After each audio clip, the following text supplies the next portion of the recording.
a voter for these awards. Chris, putting you on the spot, who do you think deserves to be MVP? I voted for Giannis. This was one of the, I've been voting, I don't know, 20 years or so. And this was one of the closest I can remember. No question about it. So if Harden wins, I'm not going to, erupt and complain and all that. But I think it should be Giannis.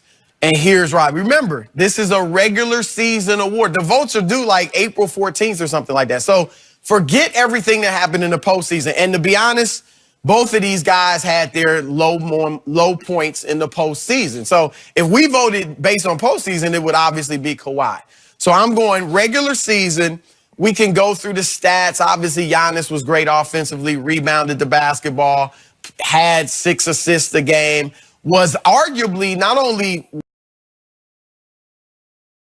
one of the top 5 offensive players in the league, but one of the best, arguably the best defensive player in the league. In fact, he's one of the 3 finalists for Defensive Player of the Year with Rudy Gobert and Paul George. And I voted for Giannis for Defensive Player of the Year. So does it on both ends of the floor. But let's get to the crux of the matter, because the argument for James Harden is this. Houston was floundering. They were done. They were 11-14 in early December, and Harden went on this 30-point tear, and he saved their season, right? My point is this. Why should we reward Harden why did they get in the hole? He allowed them to fall into an 11-14 hole with Chris Paul healthy, with Clint Capella healthy, with Eric Gordon healthy. All those guys were healthy when they were 11-14. So he essentially was spectacular for 4.5 months of a 6-month season in terms of individual play and winning. He was spectacular individually the whole year, but in terms of winning, which is important in this, he was only great for 4.5 months. Giannis never allowed Milwaukee to fall into a hole. Yeah, they were right out of the gate, I think 7-0. They only lost 2 games straight once the whole year. He was great individually and team-wise, winning-wise, the entire 82-game season. He's better on both ends of the floor. On defense than Harden, way better. It's got to be Giannis. Got to be. And I just convinced Shannon. I can tell by the look on his face. Oh, you already know you didn't convince me, because I was trying to convince you during the season that it should be James Harden. Because let me tell you why I think it should be James Harden. James Harden was 3rd in the NBA in minutes at 37. Giannis was 42nd at 32.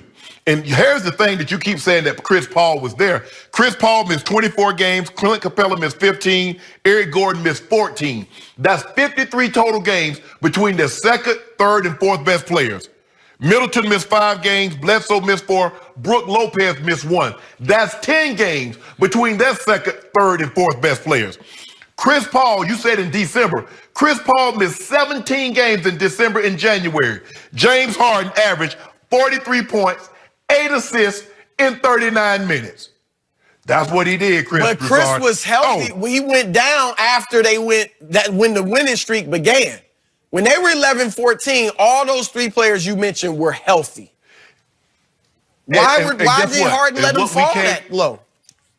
Hold on. And what we know now is that there was something going on. There was something brewing behind the scenes that we didn't know, Chris Broussard, that was causing this.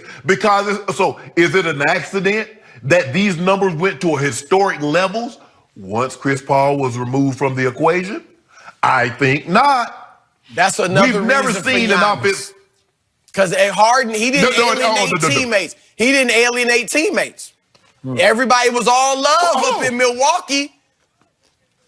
Yeah, hold on. Well, why is it? Hold on. How is it James Harden? Because we've seen 2 places that Chris Paul has been and teammates have been alienated. He goes through a 3rd. Nobody else from that team. There was no one from the Clippers that claimed except Chris Paul. There's no one that came from the Hornets or the Pelicans, whatever they were before they changed their name, came to Houston except Chris Paul. So what we're seeing is a common denominator here.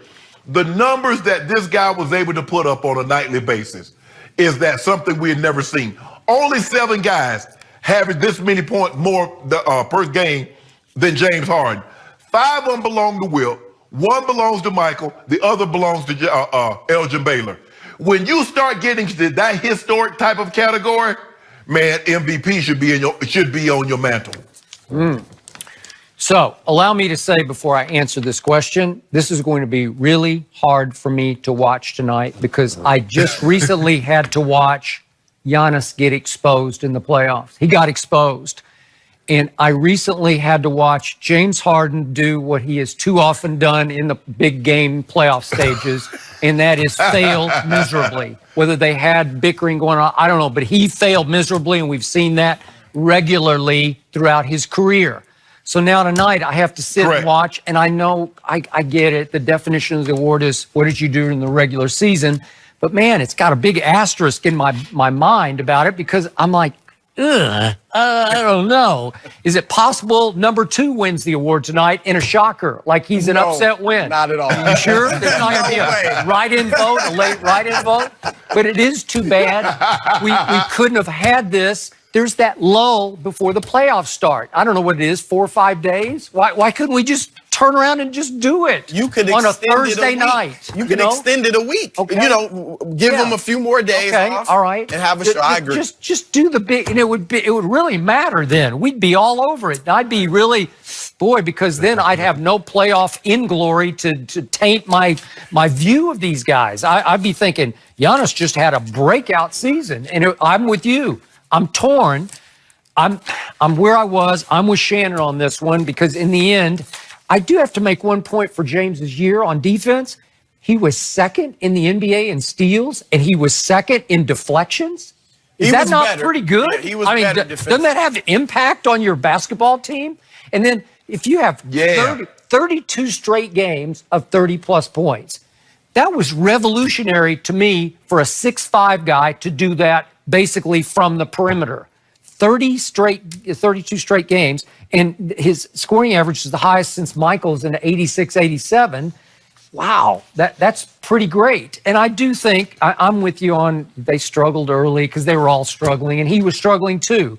But once he locked in, it felt revolutionary to me from that point forward, where I know Steph had a breakthrough season where he did it from the three-point line, but once James developed this floater where he could make you pay, where he could just go up underneath you and make the floater. I've just never seen anything like that. He became unstoppable as a solo act. And you just don't see 6'5" guys who are unstoppable as a solo act, right?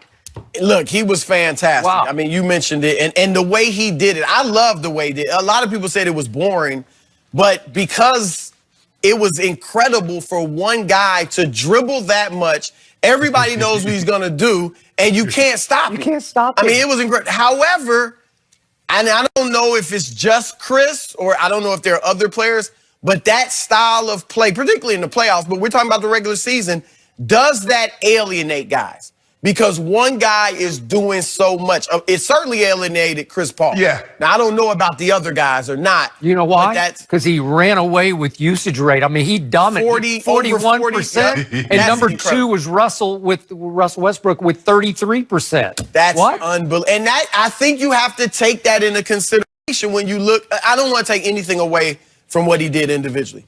But that does come into play when you talk about him averaging 36 points a game. That and the three-point line. Like, Michael Jordan's 37 points was, to me, far more impressive because the three-point line was irrelevant at that point. It was irrelevant. And he didn't have a usage rate like Harden. Did it have, let me ask you a question. Hold on. So I'm trying, if I'm not mistaken, they brought the three-point line in what, 79? But hardly anybody was shooting it, not just Michael. No, Larry Bird is one of the greatest shooters ever, and he wasn't shooting it. Whoa. So why do you get so because they weren't using it, you're gonna punish James Harden because he became proficient at it? It was in effect. I'm just saying your scoring average is going to be higher. Yep. You know, we heard Dennis Rodman say recently Michael Jordan would average 50 nowadays. Now I don't think that. I think Jordan would average 40. No. I think he'd average 40. Does it bother you that Giannis, speaking of the three-point line, shot 26% from the three-point line? Does that bother you? Well, and you mentioned it, and you were right on the money. He got exposed in the playoffs. Again, I said it before. At that time, it reminded me of LeBron against San Antonio. And they're at similar, LeBron was a little younger, but similar stages of their careers. Okay. And I think Giannis, it was good for him to learn that. And as with his work ethic, how much he wants to win, I'm sure he's working at it. But no, it doesn't. Overall, it doesn't really bother me from this season because it didn't hurt him in the regular season. No. Hurt him in the playoffs, though. James Harden had 2 60-point games, 9 50-point games, and 2 50-point triple-doubles. Chris, what you want the man to do? Well, if Giannis does win this MVP award, he will be the second European, along with Dirk Nowitzki, to claim the title. Gentlemen, And that was the year. great It was stuff really bad. this Remember, morning. they got beat in the It's a first good round. one, yeah. That's Chris, true. we really appreciate you being here. Thanks so much. Still to come this morning.